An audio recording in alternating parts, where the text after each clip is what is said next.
Hello mga ka-happy! Nasa galaan na naman tayo for today's video. So nung Sunday nga to nangyari, ayun na nga, inaya ako ng date ni Devon. O diba, happy na naman ang lola nyo. Dito nga kami nagpunta sa Kalasyaw, Pangasinan. Nanood lang naman kami ng The Conjuring, The Last Rites. So for today's video, ikikwento ko sa inyo ang buong nangyari sa The Conjuring, The Last Rites. Char! Nga pala, Devon the Explorer muna siya ngayon. Kaya nanggaling kasi kami sa bahay ng mama niya at marami ding pinadalang pagkain sa tita, kaya malaki yung bag niya. And here we go! Nandito na nga tayo sa Robinson, Kalasyaw, Pangasinan. So pipili lang nga tayo dyan para bumili ng ticket. Actually, bago kami manood ng The Conjuring, ipinag-isipan muna namin yun bang papanoorin namin o yung 100 tula ni Stella. But we decided na yung The Conjuring, The Last Rites na lang ang panoorin namin. Eh, syempre hindi mawawalang popcorn dyan, no? Ubus na ubus talaga yan. Ako pa ba?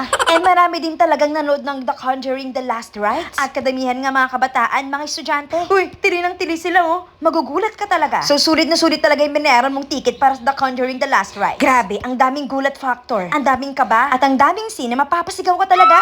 Kaya kung ako sa'yo, huwag mo na itong hintayin sa Netflix. Panoorin mo to sa sine, mas masaya at mas nakakagulat dahil mas malaking screen siya. So, ayun nga, true story pala itong nangyari kila Ed at kay Lorraine Warren. Sila yung mga characters sa The Conjuring. Siyempre, nire-recommend ko ding panoorin ninyo yung ibang parts ng The Conjuring para mas maintindihan ninyo yung kwento. Tara, nood tayo!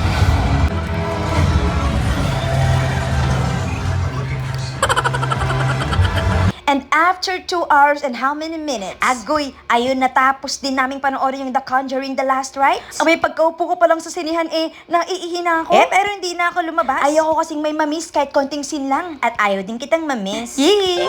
At ayun nga, nagutom talaga kami ni Devon pagkatapos naming manood ng sine. Kaya kumain muna kami ng ramen dito. At nagustuhan nga ni Devon yung ramen dito dahil hindi siya masyadong maalat.